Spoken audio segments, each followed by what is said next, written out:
Development council demand কমিটির দ্বিতীয় রাজ্যভিত্তিক বৈঠক আগরতলা টিভি অ্যাসোসিয়েশন হলে অনুষ্ঠিত হয়। উপস্থিত ছিলেন কমিটির চেয়ারম্যান তথা বিধায়ক বিজেপ সিনহা সহ অন্যান্যরা। ডেভেলপমেন্ট কাউন্সিল বিষয়ে তিনি বলেন, উত্তর পূর্বাঞ্চলের মধ্যে ত্রিপুরা একটি পিছিয়ে পড়া রাজ্য। এখানে বিভিন্ন জনজাতির লোক বসবাস করে। রাজ্যের 20টি জনজাতি গোষ্ঠীর জন্য পৃথক ডেভেলপমেন্ট কমিটি করতে আমাদের ডিমান্ড। এছাড়া অন্যান্য পিছিয়ে পড়া জনগোষ্ঠীর জন্য ডিমান্ড রয়েছে।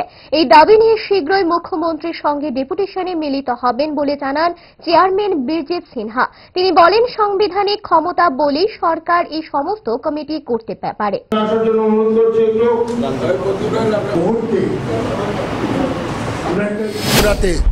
প্রত্যেকটা কমিউনিটির জন্য একটা ডেভেলপমেন্ট কাউন্সিল সরকারিভাবে গঠন করা, তাদের জনসংখ্যা অনুপাতে অর্থ প্রদান করা এবং তারা নিজের সম্প্রদায়কে উন্নতি করার জন্য তারা নিজেরা পরিকল্পনা তৈরি করবেন।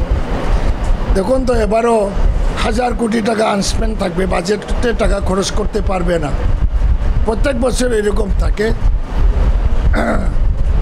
আমাদের বাজেট ঘাটতি বাজেট করে, কিন্তু দেখা যায় বছরের শেষে অর্থ খরচ করতে পারে না। সেই জন্য ডেভেলপমেন্ট কাউন্সিল করে যদি 1000 কোটি টাকা খরচ করে, এই টাকাটা সরাসরি মানুষের হাতে চলে যাবে বিভিন্ন প্রকল্পের মাধ্যমে। এটা নিয়ে আমরা এই দ্বিতীয় মিটিং।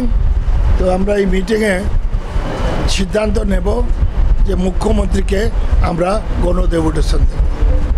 আমাদের কোনো আপত্তি নেই, ওনার দলের লোক দিয়েই ডেভেলপমেন্ট কাউন্সিল বানাও, কিন্তু আমাদের কথা হলো ডেভেলপমেন্ট কাউন্সিল করা।